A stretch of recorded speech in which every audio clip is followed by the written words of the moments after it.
Okay, everyone, congratulations if you took that massive mammoth of a short from up there. Great trade. We're going to be talking about prior trade. We're going to be talking about future trades. But before we do all of that, big shout out to everyone who's followed recently. Shout out Notebook0966. Shout out Fer Cortez. Shout out Yasmanik. Shout out Schematimus. And shout out Ninja Boa. All right, shout out to all of you guys. Appreciate the following. Hope you're finding these trades useful. Hope you're actually entering these trades and you are making bank from these trades like we are here. So let's see, what has Bitcoin been up to? What was the Christmas gift we were all waiting for? Did we get a Christmas gift or not?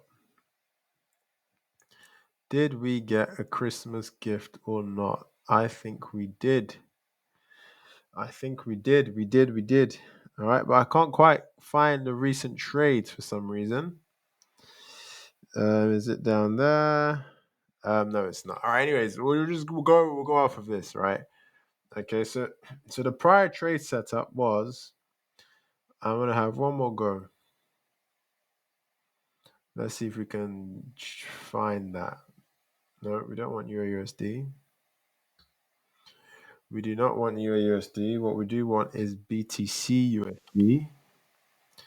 Okay. And we want it to be the latest. And not only do we want it to be the latest, we want to see any recent posts. All right, we can't see it. But anyways, we'll keep going. All right, we've had a notification. Who is that? Notification. A nice little boost. Great. F Pinotti. This guy, or he or she, has been around for a while. All right, so big shout out to you. All right, so let's get straight into it. So we were looking for a short here, and we did get a short here. If I had my the setups, I would have showed you exactly where that short came from. But because we don't, we're just going to talk about it. If you go through the previous post, you will see exactly what short I'm talking about. But this is what happened. So first things first is we realized that this was a range. So because it was a range, we treat it as a range, we draw a range. Okay. And then we also said that not only is it a range, we said that it is a range that is in a very fortunistic, juicy, nice, scrumptious position. Why is it a scrumptious position? Well, it's because this range high can take out this liquidity point, also take out that liquidity point and tap that supply zone. That's exactly what it did. It tapped 1, 2, 3, and that is what I call confluence. Not only does it do that, it gives us a nice market structure change here. All right, so if we enter that trade, that would have been a brilliant, juicy trade. Where would have an entry be? Well, the entry would have been right around here on that retracement. If we look to drag that down, let's see what the risk to reward on that will be. So we'll cover the high, drag it down. If we're still in that trade, that is a nice. That is a nice 5x or 6x. Okay, so not a bad trade. Now, if we want to enter on a lower time frame, though, chances are we probably get better risk to reward on that trade. So maybe on a 5-minute, did we get a 5-minute confirmation there? Yes, we did. So on a 5-minute, just a tiny bit higher, giving us maybe about a 7x. But if you said to yourself, sod market structure, I'm going to enter early. I'm going to enter based off of market cipher using this divergence that we see here. So we see that as price is heading up, we've got our momentum waves headed down. Nice little divergence there. Now, if you entered based off of that, your entry would have been probably around there. Okay, giving you a 10x, 10x. Okay, so let's put this in perspective. You just risked $1,000 and you've made $10,000 within the space of a day and a half. Okay, so that is great. A lot of people don't save that in a year. So that is great. Be grateful if you did enter that trade and you still in that trade. Be grateful. Definitely take some profits, but definitely well done. That was given well in advance. That was a Christmas gift. That was given in advance. So well done if you took that. Now, what did price do next? Well, price went up quickly, so it came back down quickly. And as it came back down, price decided to accumulate in this zone here. You can see this nice accumulation zone that we can see over here. I want to see if we've got our old. That's all right. Fine, we'll use this. So we had a nice little accumulation zone that we had here. Nice little accumulation range, and we can draw that out as well. Why not?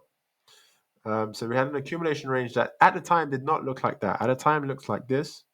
And we are going to use the bar replay tool to give a commentary on how we would have tackled this trade. So at the moment, I'm looking at this thinking, well, ideally, I can't really justify long unless we start to reclaim this level all the way up here. All right. So am I really going to enter a trade up here, a long trade, and put my stop loss all the way down here just to aim for this high? No way. That's a 0.5x. We don't want that. So what I would like to see first is to take this low or take this high in this range. That's exactly what price did. Price came for this high first, right? Giving us a nice market structure. Didn't give us a market structure entry, which was the annoying part, but it did give us a market cipher entry. Market cipher is this indicator underneath, which I like to use. And it's one of the best indicators that predict turning points, in my opinion. Now, I've been doing this for quite some time, and I use lots of indicators, especially in the early days, right? But this is the creme de la creme when it comes to indicators. I've got no affiliate links with Market Cipher. I'm sure you can grab it if you Google it online, Market Cipher, and get in touch with CryptoFace or get in touch with the company. But great indicator. But if you do get in touch with them, let them know how you found, Market Cipher. Give me a little shout out over there as well. All right. So here we have our nice little accumulation. So what price does was a bit cheeky. I would like to have seen price take out this prior high, but price didn't. Price didn't. On a 5 minute though, price did give us a flipping structure. Not many people would have seen it, but a flipping structure about looks there. That was where the flip took place. So we've got a flip there, and we can see that clearly for the beginner traders. I'm going to draw this out. Higher high, higher low, higher high, higher low, higher high, and a flip. What do we expect after a flip? Probably a retracement, okay, for that continuation down. Now, this was the trick. The trick was Market Cipher was giving you a nice hidden bearish divergence here, okay? For those of you who don't not know what that is, that's what the one-to-one sessions are for.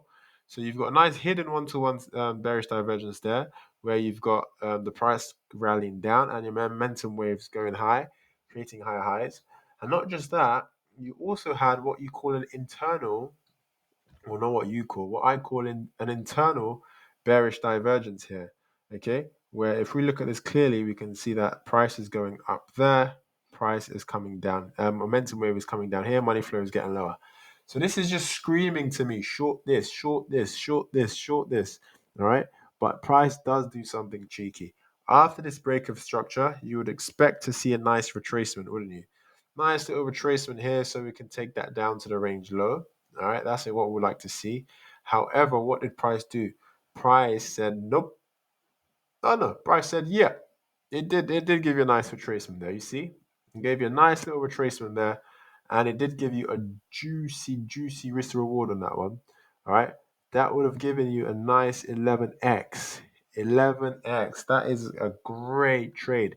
And the reason that was such a nice trade is if you look at your entry to your TP, let's say I'm assuming you took your trade out there, you probably would have taken out the range low. That was less than an hour. All right. So that is not bad. Let's say you risked 1K, you got 10K or 11K. You just made 11 grand in an hour. That's a pretty nice hourly rate. Okay. So we got that one there. Not only did we get that one there, we also, realized that, we are actually getting a nice divergence here as well. As price is coming low, our momentum is coming up, as we can see here, giving us that bullish play. So if you entered that long after the short, you would have netted yourself. Let's see, you would have probably entered, let's be specific. Let's be Pacific here. You would have probably entered around there. So it wasn't the best, this one. Let's see how far up we went. Okay, so it went up there. So you'd have got maybe a 1.5x there. So not great. Not great. All right, but again, you've had a 10x on the way down prior from all the way up there. You've got another 10x from this continuation play, which looks like a double top bear flag. As you can see, we've got a flag. You've got the first top, You've got a second top, and then it comes down. Okay. So these are this is you can't ask for a better Christmas present, to be honest. You cannot ask for a better gift. You cannot ask for a better gift. Okay, so where does that leave us? Well, it actually leaves us somewhere. It left us somewhere a bit complicated. Why? Because the price action on the way down looks like this. We've got a low, a high, a low. We kind of broke structure here, didn't we? We broke structure here. We not kind of. We definitely broke structure here. So the expectation of order flow here was to create, a high low for another higher high to head back up. But Price had other ideas. So let's see what Price did. Price tried to come back up, but then it said, nope, nope, nope, nope, nope. I'm coming all the way down. But you have to ask yourself, why did Price do that? Why did Price do that? There is an explanation. And the explanation is because if we take a look at the higher time frames, we're going to analyze this region here. Okay. We're going to analyze this region here. And we're just going to see whether it was an actual close. Yeah, it was a close on the 10-minute. It was a close on the 15-minute. It was a close on the 24-minute. Let's take a look. 24-minute. 30-minute, it was a close. 45-minute, it was a close, although this close is getting less and less convincing. On a 1 hour, where our structure is still valid, it's still a close. On a 2 hour, okay, on a 2 hour, you kind of have to still call that a close, yes.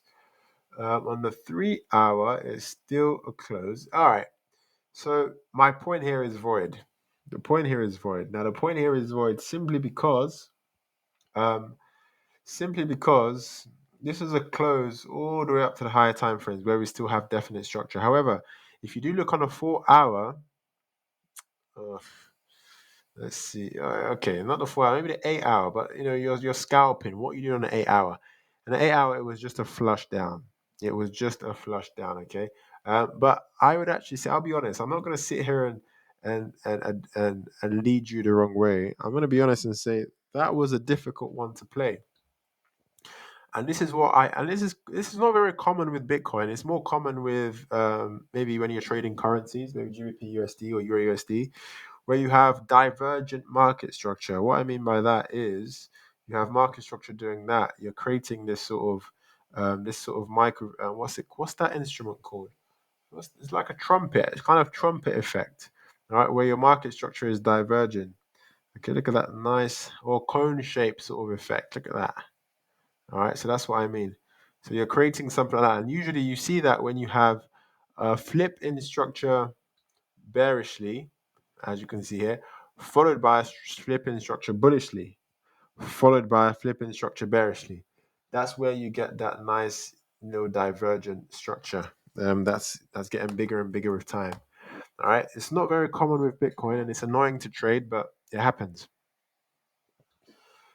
So, you have to also say to yourself, why did Price have a bit of resistance here? Well, the reason Price had a resistance here, which we talked about last time, was simply because this whole region was a supply zone.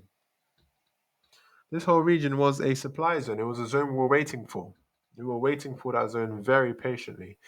All right, so that was a supply zone. Okay. Now, Price decided, actually, I'm going to come down, and Price looks like it's coming back up now.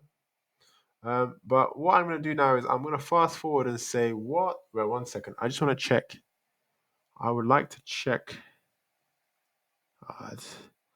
Not again. I have missed so many trades recently. It's actually laughable. It's laughable. All right, but it's fine. It's fine. There's gonna be more trades. All right, there's gonna be more trades. But there's potentially another trade on the cards here at the moment. And let's talk about that. So we're gonna get rid of this. We're gonna get rid of this. Actually, we're gonna get rid of this as well. We are going to get rid of that as well.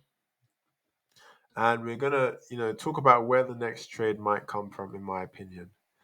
So, in my opinion, I'm gonna start from the higher time frame, just so we can have a nice little overview of what's going on.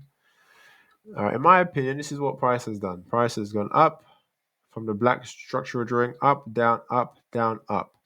Okay, so in the primary structure, we're due a higher low for a higher high. Okay, still in an uptrend, very much an uptrend in the primary structure. Secondary structure, just evaluating this expansion leg, we've got higher high, higher low, higher high.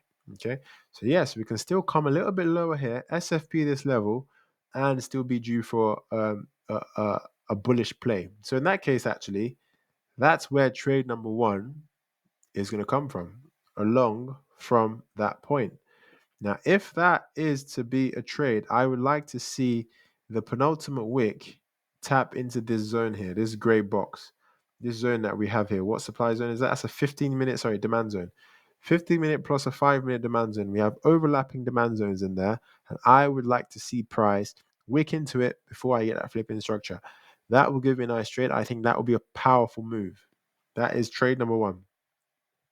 Now, trade number two is, well, this looks like a range, so we're going to treat it like a range. So therefore, we're going to wait to see, can we get deviation at the range low as we're heading towards the range low? So that will be this trade over here. So this is already pre-planned because I kind of just sketched it up quickly before the video.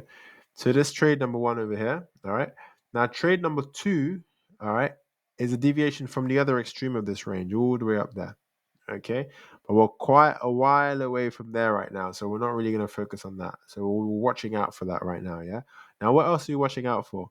Well, it looks like we're headed back down for this range, right? It looks like price action has said to itself, or Santa has said, we're going to have a low, up, and we're going to come back down. It looks like that's what Santa's up to. But if that is the case, why don't I just wait to see, can I get a retracement here? All right, before I enter, just to take me down to this range low. Now, this is kind of contrary to what I would advise beginner traders to do. Usually, I would tell beginner traders, do not long at discount or do not short at premium. However, if you know what you're doing, okay, and you know how to practice good market structure and your risk management is nice and tight, there's no reason why you cannot follow this trend down. Lower low, lower high, lower low, nice lower high there, just for a lower low. But just don't do too much. Don't stretch it more than you need to. Just take it to the range low and get out. That will give you a nice 6x. Okay, so that will give you 6% on your account. You might be doing a challenge account. You might just be trading your capital. You might be trading for a company. That's what you need to do there. Yeah. All right. Now, in that case, though, how am I going to enter that trade? Well, to enter that trade, I'm going to look at this internal structure on this expansion leg. All right, so let's see what I'm looking at now. I'm looking at this zone here. I'm going to be looking at this internal structure and say, can I follow this structure up of higher highs and higher lows and wait to see where it flips on me? And the moment where it flips on me, right there, I'm going to be looking to enter a trade. Now, why have I stopped here? Look, we've also got a 15-minute demand zone in there. If we were to take our Fibonacci pool from this low to this high, from this high to this low, we also have a fib zone there. So that's a key place to look for a trade, in my opinion. All right.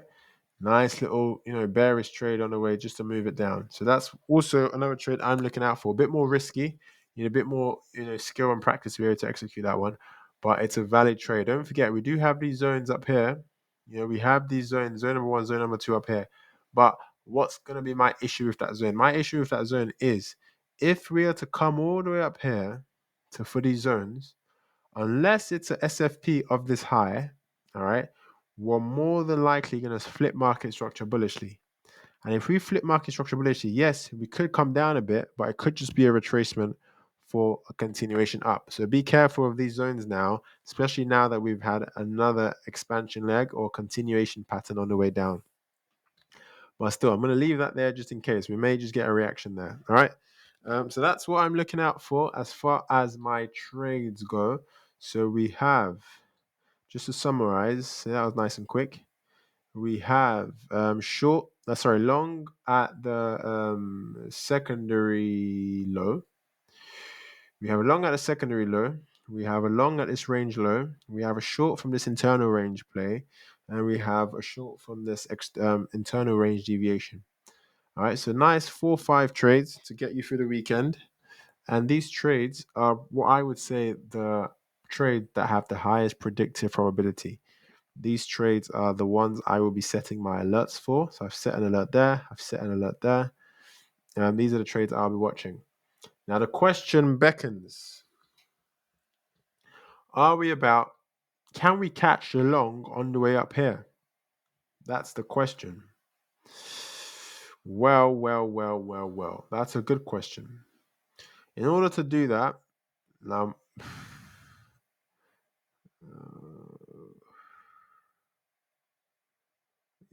in order to do that, I'm not going to be too risky on this one. In order to do that, I'm actually going to wait and see if market can reclaim this high. If we can get, I'm pretty sure this is not a word, but I'm going to go for it anyways. If we can get I can't even say it. If we can get nah, let's not try. So this is a structure on the way down, right? Okay. If we can get a reclaim of this level, so breaking above this lower high to create a higher high for a higher low, I might give that a go. If we get a situation like this with lower time frame confirmation, I might give that a go. But I'm not going to pop that on here because that is a more advanced play. Okay, we'll keep it simple. Your trade will come. It might not come today, but your trade will come. All right, and just keep it simple. There's no need to force it. Just like we got a nice juicy long here, got us a nice juicy short here, gave us some long scalps and short scalps here. Your trade will come. It will come. So don't rush it. Remember, the goal of trading is not being in 600 trades at once. The goal of trading is like baseball. When you hit the ball, make sure it counts. You're not going to hit all the balls. You're not going to hit 80, 60, 70% of the balls. Mind you, you don't even need to hit 40% of the balls. Just try and hit about 30% of the balls, but make sure those 30%, you're hitting them nicely. All right. And that is how you become a consistently profitable trader. Okay. So forget high hit rates. Just take your mind away from that. Do a lot of work with understanding risk management and understanding how that works. Okay. So that's kind of what I've got in line for you today. I'm going to set an alert on this high just for myself. I do not advise you do this, but I'm just going to set that alert. And those are the trades I'm going to watch. Now, price may not come up here actually. Price may decide to actually start to accumulate here for a bit. And if it does, we know how to play accumulations, don't we? Treat this as a range.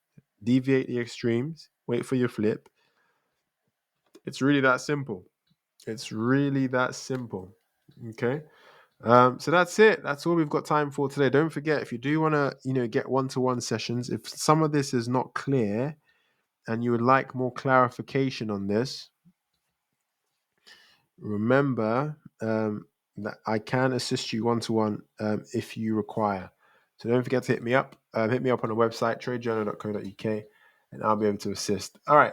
So we've got a few minutes here. I didn't realize we were going to do this so quickly, but we have done this really quickly. And that's great. We've got all these plans here. It's nice and quick. So we've got some time to kill. So I think, why don't I use this opportunity to teach you something that that will help. That will help as far as your testing goes. Let's teach you some risk management. As far as your testing goes, okay.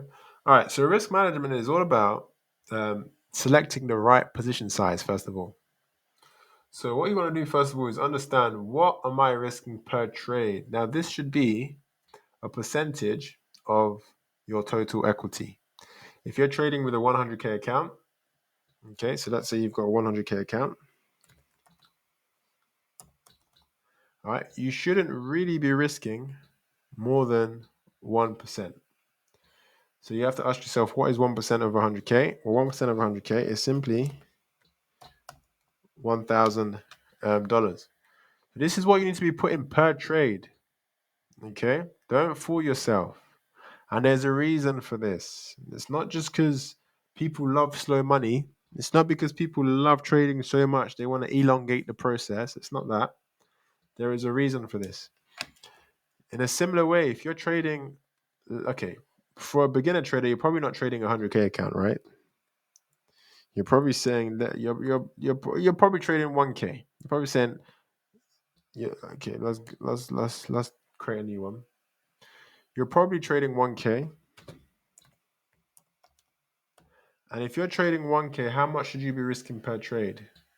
Well, if you're trading 1K, you should be risking nothing more than, okay, £10 or $10 per trade. Just take 2 zeros off. That's what you should be risking. Or move your decimal place twice to the left. That's what you should be risking. All right. So if in each and every trade, each and every long you enter, or each and every short you enter, all right, I do not want to see you guys putting in anything more than 1K in there. This is your risk amount. This is what goes in this yellow part. That's why when I do my stop losses, I make sure I put them in the right place. This is your risk amount. All right. Now, if you get a nice 4x trade, what happens is that you have risked 100, but in risking 100, to get a nice 4x trade, you have gained 4 grand. This is what we call as 4x, 4 risk to reward, 4x. This is what we call 4x. 4 divided by 1 is 4. Okay. If you had 8x, you have 8 grand that you've just made. All right. So, number one, risk management is risk the right amount. Number two, risk management is not only do you need to risk the right amount, you need to understand, based on the system you are trading, what setups you are using. You need to understand, even, okay, let's just pick one measure of statistical analysis, the average. You need to understand what is your average risk to, what's your average return on this system. All right, let's say you're just trading deviations. Let's say all you are trading is range deviations on the 1 hour. All you're trading is range deviations 1 hour. So this is your 1 hour range. Price comes up here all the time. It sets the range high, comes back down, plays around for a bit. Then it comes back up, and then it deviates the top, flips structure, and then comes back down. So this is the setup you are practicing. This is the setup you are saying, this is my system. This is what it's based on. All right. This is where your entry would be. This is where your stop loss would be. So in here, what we need to risk is 1K. Okay. Hopefully this is more than 4x. So the whole idea of this is, for your chosen strategy, this being a range deviation model, go back in time and see what is my average return. What's my average return? If I go back 100 trades and I see we've only got 1.5x move after I have this setup, that a good system? No, it's not a good system. Right? If I see we're getting a nice 7x move every range deviation on the 1 hour, oh, maybe that's something I'm going to look out for in the future. Maybe that is something that I'm going to prioritize when I see. Okay. So this is one way of actually being able to quantify your setups. Quantify your setups, but also now you can start predicting how much you're going to earn. How many range deviations takes place in a month? In the month of December, how many 1 hour range deviations were there? In the month of December, how many range deviations were there? So how much am I expected to make in a month using this one setup? How much am I expected to make in 6 months, in 1 year? Now you can start predicting what your annual income might be just from one standard setup. So this is how you have to start thinking about your trades and risk management. This is just a tip of the iceberg. Okay, but we've just had a few minutes to kill. So I thought I'd give you guys this one for those of you who love, the scientists amongst you who love to backtest and look back and do some of this stuff. This is definitely worth, single-handedly, one of the most productive things you can do with your time, especially as a beginner trader. All right. But all of this, we talk about this more in the one-to-one sessions and so on. So if you do want access to that, hit me up. And we can delve into this and explain this in a lot more depth and just take you from that, trader A to trader B. Trader B being a trader who knows what they're doing, and actually understands and expects the market to behave in a way that is in synchrony with his or her beliefs. All right, cool. We're going to leave it there today, and I will see you next time.